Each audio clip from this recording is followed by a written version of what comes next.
The emergency beacon cut through the cosmic static like a knife through silk. Commander Razakatri leaned forward in his command chair aboard the UES Defiant, his dark eyes scanning the holographic display that materialized before him.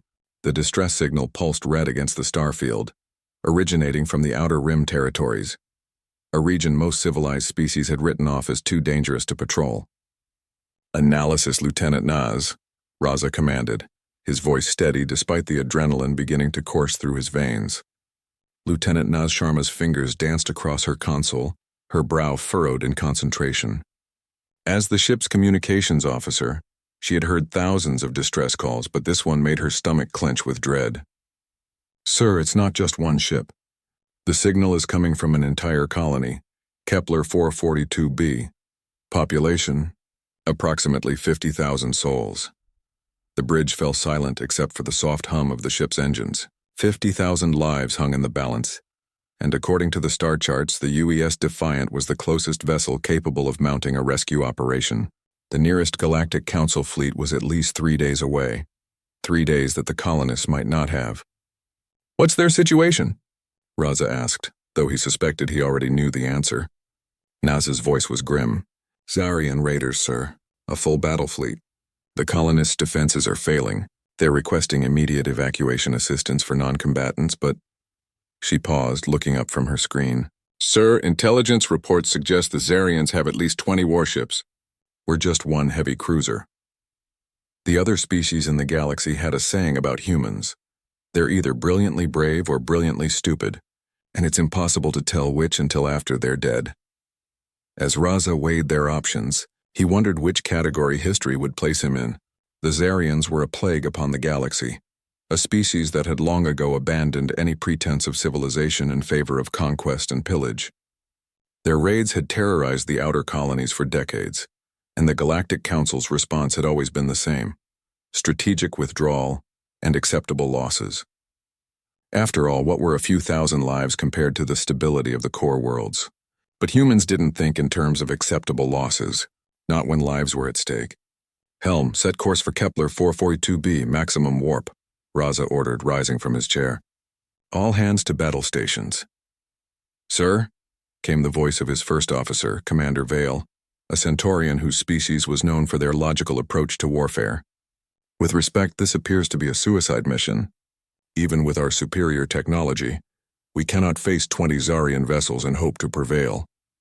Raza turned to face his mixed species crew, humans, Centaurians, Altarians, and others who had chosen to serve aboard a human vessel. In their eyes, he saw doubt warring with loyalty, fear battling with duty. "You're absolutely right, Commander Vale," Raza said quietly. "By every tactical analysis, this is suicide. The smart play would be to wait for reinforcements, to let the Galactic Council handle this through proper channels." He paused, letting his words sink in. "But there's something you need to understand about humans. We don't abandon people. We never have, and we never will." The ship shuddered as it jumped to warp, hurtling through space toward what could very well be their doom. In the communications bay, Naz worked feverishly to establish contact with the besieged colony, coordinating with their remaining defenses to plan the impossible: an evacuation under fire. "Colony Leader Zhao, this is the UES Defiant," she transmitted. "We're en route to your position. Begin gathering civilians at the primary landing zones. We're going to get you out of there." The response crackled with static and weapons fire. "UES Defiant, this is Colony Leader Zhao. Are you insane? There are 20 Zarian ships out here. You'll be destroyed the moment you drop out of warp." Raza took the communicator from Naz. "Colony Leader, this is Commander Khatri. Has anyone ever told you what humans did at the Battle of Thermopylae? Or Rorke's Drift? Or the Alamo?" "Sir, No, I'm not familiar with..." "We have a tendency to show up where we're outnumbered and outgunned," Raza continued, his voice carrying the weight of human history. "Sometimes we lose. Sometimes we all die. But we always make them remember why they should have been afraid of us in the first place." The Defiant dropped out of warp at the edge of the Kepler 442 system, and the tactical display immediately lit up like a Christmas tree. 20 Zarian vessels hung in space around the beleaguered colony world, their dark hulls bristling with weapons.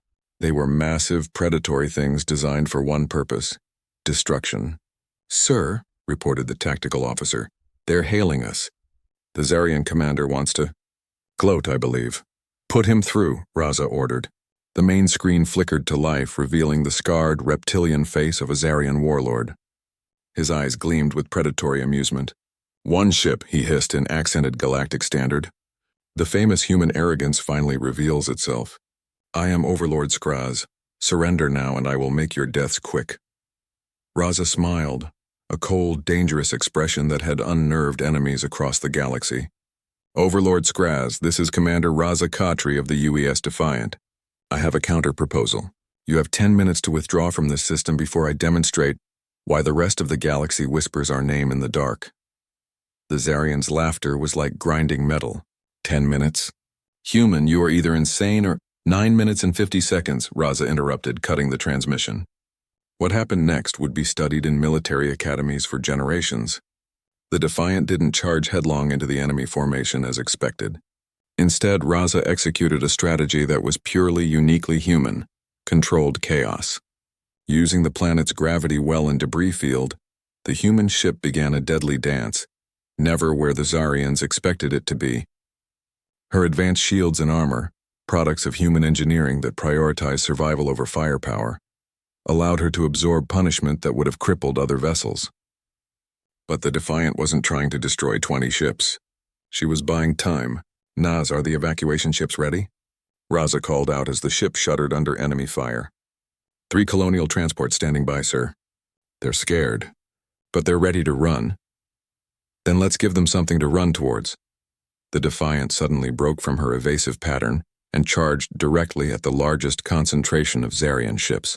Point defense systems blazed, torpedoes streaked through space, and for a moment it looked like the human vessel would be obliterated. Instead, she punched through their formation and emerged on the other side, her hull scarred but intact. The Zarians, caught off guard by the seemingly suicidal maneuver, found their formation scattered and confused. In that moment of chaos, 3 colonial transports broke orbit, carrying 15,000 civilians to safety. But the battle was far from over. The Defiant was bleeding atmosphere and power, and the Zarians were regrouping for a final assault. It was then that something impossible appeared on the edge of the system. Sir, Naz's voice cracked with excitement. I'm reading multiple warp signatures. It's the entire galactic defense fleet. Every major species is represented. Raza felt his knees nearly buckle with relief. How? They weren't supposed to arrive for 3 days. Naz was crying and laughing at the same time. Sir, our engagement has been broadcasting across all emergency channels. The entire galaxy has been watching one human ship hold the line against impossible odds. Every fleet commander in 3 sectors has been racing to get here. The battle that followed was swift and decisive. The Zarians, faced with overwhelming force, attempted to flee, but few escaped the combined might of a dozen species working in perfect coordination. Later, as rescue ships evacuated the remaining colonists and the Defiant limped toward a repair station, Raza found himself in the ship's observation lounge, staring out at the stars. Naz joined him, 2 cups of tea in her hands. 50,000 lives, she said quietly, offering him a cup.